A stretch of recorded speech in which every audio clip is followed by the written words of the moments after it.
Hey everyone, it's Alison Heikkila. Thank you so much for joining me today. It is week 3 of my guest spot with the Coffee Loving Cardmakers, and I have a fun idea, and it's a little snarky, and I'm really excited about it.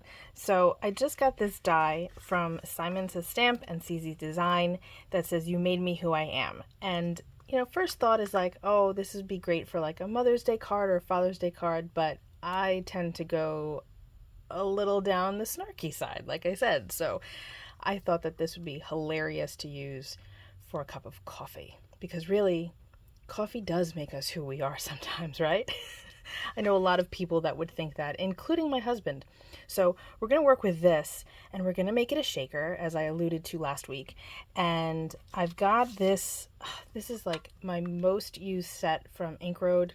I think it might actually be the first set I got from Ink Road, and it's called Mug Life. I have no idea if it's still available, but they are one of the super sponsors for the Coffee Loving Cardmakers, as is Simon, by the way. And I thought we'd use this cup here, and I've already chosen a sentiment. And then I've got this great coffee bean stencil from Stamp Anniething, and we're going to use that too. So to get started, we're going to use the words for our shaker, okay? So I have to make sure that I put the words in a spot where my cup is going to fit. I don't really want to color the cup yet, I don't think. So this piece of cardstock, this is just brown cardstock. It's cut to 4 by 5 1/4. That's the size that I like to use on pretty much all of my card bases, because I like to have a border. The biggest reason I like to have a border is because I like to add additional color around the edge that isn't necessarily what's on the main panel. But also, if I have a piece of cardstock that's thick like this go to the edge, there's always that possibility that it's going to lift. If I'm using like a gel press print that is just copy paper, then it's not as big of a deal, or like thin pattern paper. But if this goes to the edge, I find like if I don't glue it totally perfectly, it could lift a little bit when somebody's handling it or whatever. So if I have it in a little bit more, there's less of that chance. There's less of a chance of that happening. So there are my 2 big reasons as to why I like to have a border around the edge of my mat, around my card. Okay, again, so we're going to use this. And I think that I want it over here. So I need to make sure that it's going to fit and look good at the same time. I think that this is actually okay. We have plenty of room there. So we're going to tape this down with a piece of washi tape, and I'm going to run this through my die cut machine. So I'm going to tape it like this. Double check that I didn't move it too much. I think that's okay. Okay, I'm going to run that through my machine. All right, this has been die cut. And I'm just going to carefully remove the tape so that I don't tear my cardstock, which I just did. That's okay. This doesn't have to be the top layer. See how that tore? Not a big deal. It doesn't have to be the top layer, because I decided that I don't want to use foam tape this time. And you have all of these letters that you can use, either together or not. You can make up new words. So I'm going to wind up storing these in an envelope with the die sets, because they're just too good to not use, right? Okay, so those are there.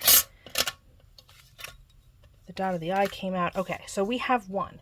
Again, I don't want to use foam tape this time.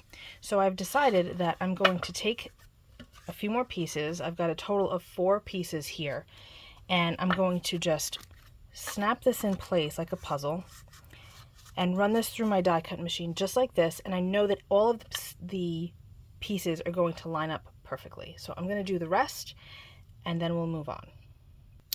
As a side note, so I just ran this through as I showed you, but it didn't cut all the way through, simply because it's double layers of a thick cardstock, and the blade on here is just not quite thick enough, right? So what I can do is just pop this into this one, and since it's already made a pretty good impression, it's going to snap in just like a puzzle as it did before, but now it'll cut all the way through. So now we have all of these wonderful layers. This is the first one that I did that has a little bit of a tear, so that's going to be at the bottom. And all of these letters that we can use some other time.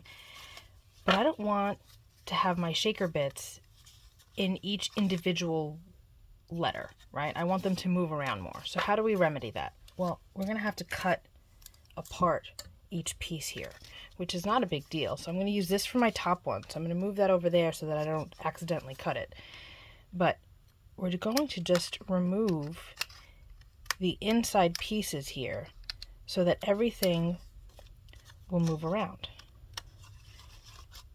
We're just going to remove these bits because you're not going to see them because we'll have our top layer intact, right? But the rest can just come out. So I'm just going to snip this all away so that the shaker bits will be able to move.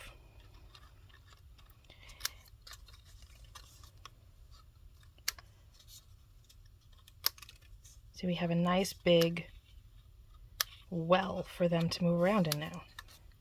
And I don't want to just make it a rectangle. You might be wondering, like, well, why didn't you just make a rectangle underneath? Well, the reason for that is because I don't want things to disappear up here or over here. I want them to just stay where the words are. I don't want them to fall to the bottom or to the side. I want them to just stay here.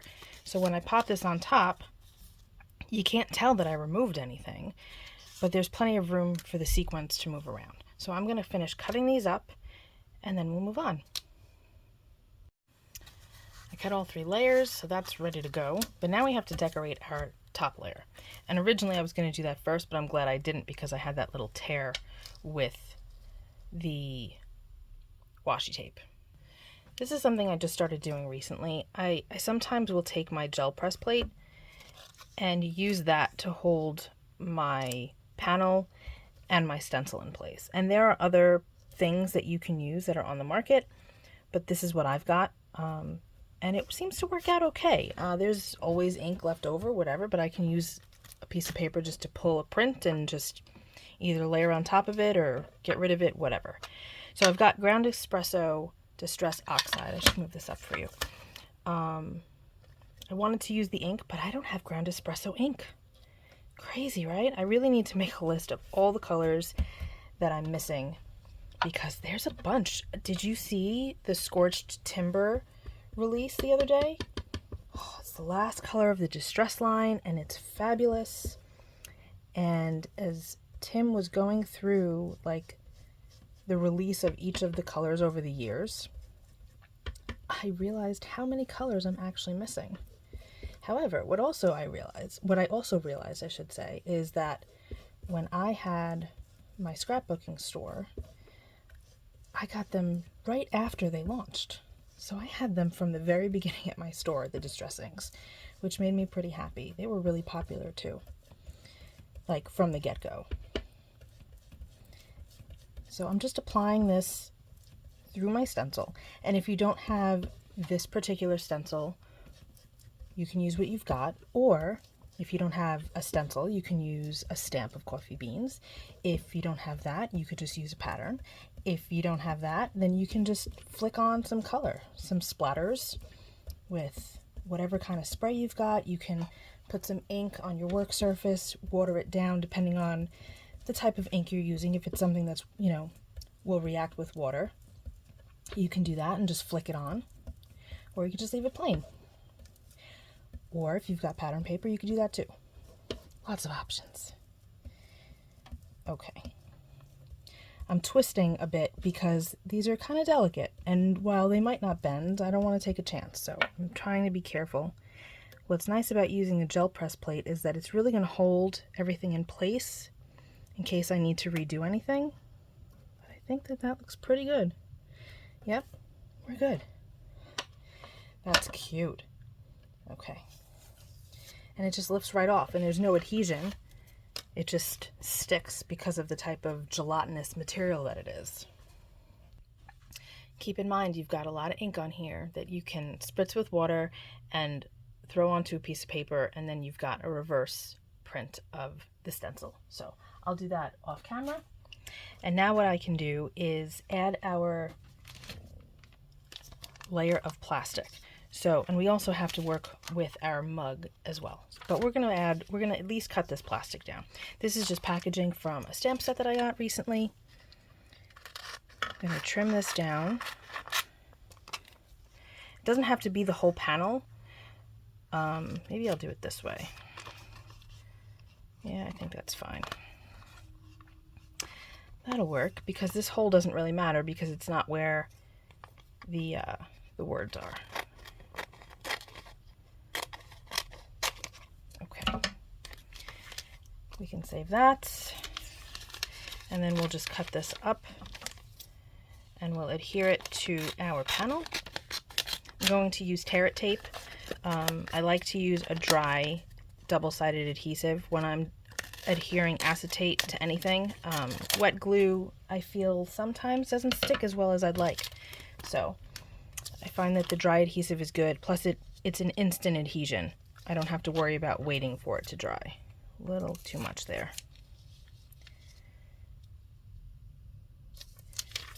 I'm just trying to avoid getting the E. There we go. I think that's good. Yep. Okay. So here's my tear it tape, and we're going to just apply this around the edge. I didn't want you to have to watch me struggle with all of that, but although I will say the release paper comes off so nicely on Imagine's tear it tape. But now I'm going to just apply this here. I'm going to cut this off because we don't need it. I'm going to trim this off because we don't need it. You don't have to do that. I just like to get rid of the excess.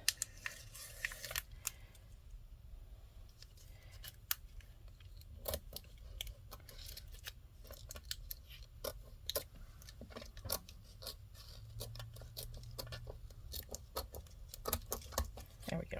Perfect. So now this is all sealed off and ready for these layers. Once we make our card base, get it secure, and then work on our little cup here. So we're going to do that now. I have some Copic friendly cardstock, Memento ink in Tuxedo Black. I've got my stamp on a block, and we're going to ink this up and then color it with Copics. Keeping it really simple, very neutral, nothing crazy.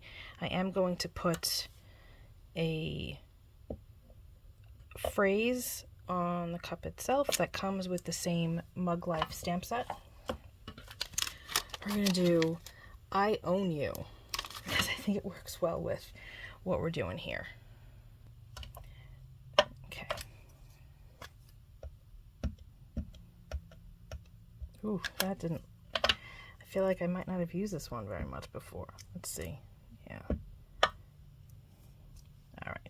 Condition it a little bit with my finger, just so that it accepts the ink better. See what just happened? That's okay. It's all right. We'll clean that up in a minute.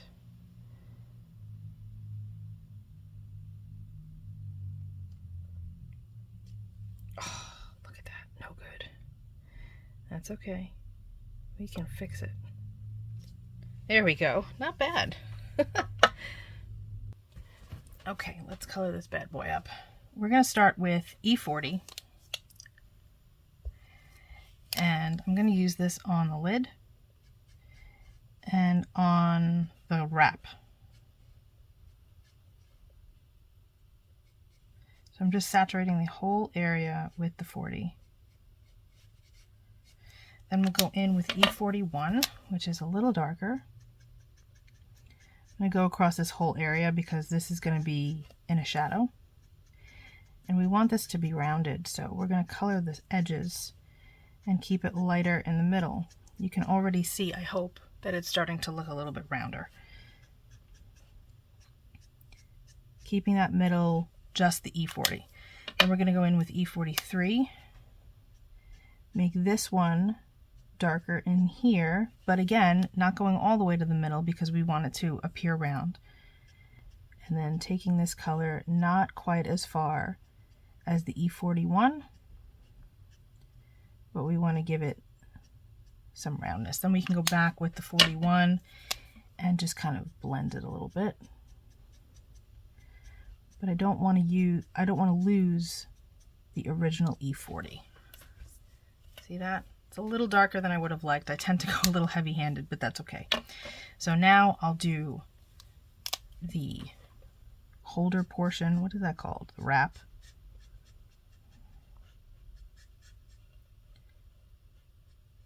If you're worried about your ink not being dry, you can hit it with a heat gun. And we're doing the same thing. We're going to go in with the 41 now and bring it towards the center, but keeping that center only as the E40. And then the 43 is going to go on the edges here.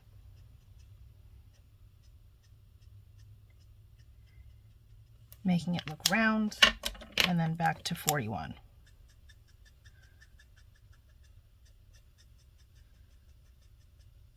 How's that? I think that's good. That's pretty smooth. Now we're going to do the cup itself. And for that I have E51, E53, and E57. There is a color in between, or two, maybe more, I don't know, between these two, but I don't have it. So we're just using what we got. Okay, I'm going to color this whole thing with the 51. And if you don't want to get this crazy with colors, you don't have to. You can leave it one color. Maybe you want to just heat emboss it with like gold or brown or something, and that's okay. Now I'm going to do E53. I'm going to go underneath the lid here because that should have a shadow. And underneath the wrap, because again, that should have a shadow. And then just scooching this color in towards the middle,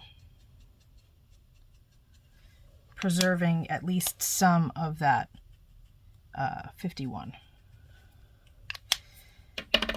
Then we've got our 57. Whoops, wrong side. Again, shadow underneath, shadow underneath. Not going in too far. I don't want to make this a really dark cup. This 57 is darker than I would have wanted, but again, I don't have the color that is before it, so it's all right. I'm going in a circular motion just to try to blend it a little bit. I didn't do that with the others because they kind of just blended on their own, but because there's such a variation in color here, I have to work a little bit harder. And then I'm going to go in with the 51 and just smooth it out.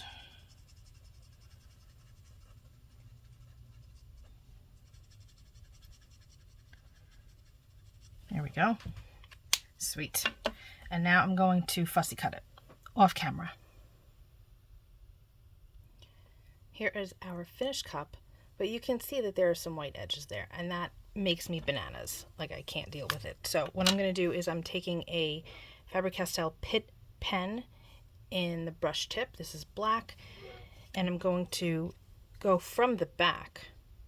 I'll explain that in a second. From the back, and I'm going to just go around the edge. And you might be saying, well, why don't you just use a black Copic? And the reason for that is because I don't want to reactivate the coloring that we just did, because then it'll start to bleed and it'll ruin everything. So using a different type of marker, this is an India ink, it's waterproof, you can see that there on screen. It's a different type of marker, or different type of ink, I should say. It's not just about the brand, but it's the type. It doesn't reactivate the Copic. And the reason I'm going from the back is because if I accidentally slip, it's on the back. See that? If I do it from the front and I slip, I've ruined what I just made. So it's definitely worth taking the extra few moments to kind of finish off the edges here, because it looks so much more professional and clean. And it just looks good. I was going to say something else. I forgot what it was, but it just looks good. Take a moment to do it, and you'll definitely be happy with the results. So here's what we've got. This is so funny. I think that's hilarious. What do you think? So funny.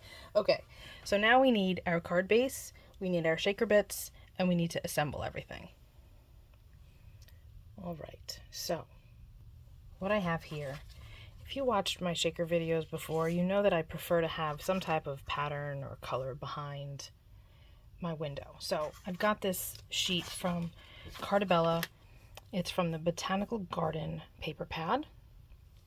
And I thought this was great to go behind it. It's subtle, but it's got some stuff happening, so I thought it would look pretty cool without it taking away from everything else that's happening. And it kind of mimics back to the dots that are in the stencil, so that's even better. So what I'll do is I'm going to take the die and I'm going to cut around it roughly so that I know I have a big enough piece for my window.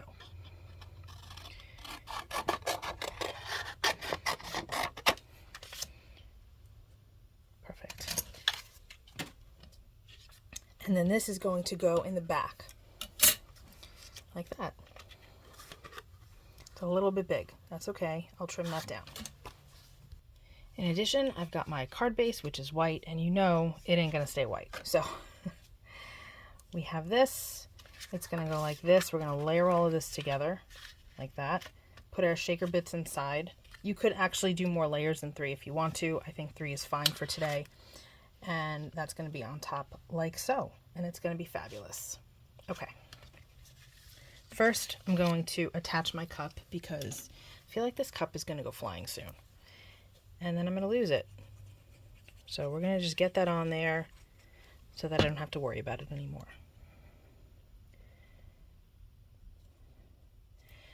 Put my block there, hold it in place. I think that I want to use antique linen on the edges of this. So I'm going to ink the edge so that that part of it is done. Going direct to paper so that it's a little scratchy and imperfect because that's just my style. If you would prefer to use a blending brush, you can do that. But I like to go direct to paper. It's also a little bit easier on my hands and my other joints, so that's a bonus too. And then we can just check with this, make sure it looks good. And I'm satisfied with that. That's good enough. Okay. Now this next step is going to be tedious, so I'm going to do it off camera. I'm going to just glue all of these layers together. I have glued everything down. You want to make sure that you get all of these pieces glued really well because you don't want your shaker bits to fall underneath. So this is all attached to the card base. And then I have this gorgeous sparkle blend. This is actually called Gingerbread Man. I pulled out the little gingerbread men that were in it, and there were some larger sequins and some gems. Pulled them out. This is from Doodle's Paper Playground, who is unfortunately no longer in business, but if you are a collector, you might have Gingerbread Man, and you can use that for this card if you decide to make your own. It's in my Twiddler's Nook tray. You can get that on Etsy, and I will have a link to that shop below. You can see there's a couple of big ones in there that I don't want. And I'm just going to add some of these in here. There's some tiny glass beads that I would like to maybe have, but I don't want to go overboard in case I missed any spots with the adhesive. You can see them all in the eye there of my little skull. Oops. And we just want to spread this out because I didn't make this very thick. If you were to do like 4 or 5 layers, you can definitely add more sequins and make it a little thicker, but I didn't want to go too crazy. So this I think is good enough. This depth of 3.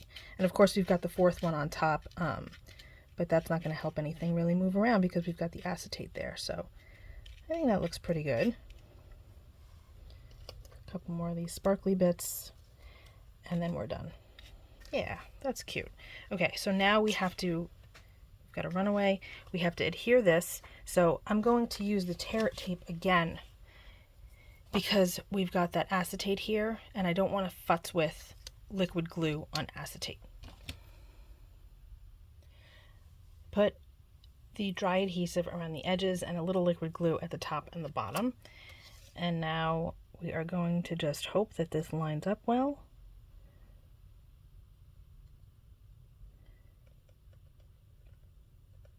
That looks pretty good. Push it down. So the dry adhesive, the tear it tape, is going to adhere immediately and liquid glue will take a couple more seconds, and make sure that you have a complete seal around everything when you're gluing that final layer, because you don't want any of your shaker bits to escape. How cute is this, guys? So now everything can fall to the bottom, but only to the bottom of the word and not the bottom of the card. Same with the top and the sides. This came out so cute. Do you love it? I love it. I feel like we need a couple of bits on the outside though. Let's do that. Just when you thought it was over. I have my On Point glue here. This is my preferred glue for adhering shaker bits to the outside of a card. And the way I like to do that, you can see that I've got them all set up over here. This glue is clear. You can use the Barely Art glue as well, which is what I've used for the rest of the card. I just prefer this one. I feel like it really holds the sequence well, or your gems, if that's what you're using. And it's got a nice fine tip nozzle, just like the Barely Arts does. So I have my jewel picker in one hand, my pokey tool in my right with my glue. And this way, I have no trouble getting the sequence or gems, depending on what you're using, to stick, because sometimes it's hard to get it off of the jewel picker. You kind of have to roll it off, and I have trouble with that. So using the pokey tool in my right hand with the jewel picker in the other makes it so much easier for me. And it just looks cool. It's kind of like an Edward Scissorhands thing, right? All right, everybody, that is our card for today. Thank you so much for sticking with me. I know this was kind of a long one, but there were a lot of cool steps in here, and I hope that you give this a try. Again, thank you so much to the Coffee Loving Cardmakers for having me for the month of January. I'm super stoked, and I kind of don't want to stop making these coffee cards now. So I will be back very soon with a new video. I will see you then. Be well, stay safe, peace out.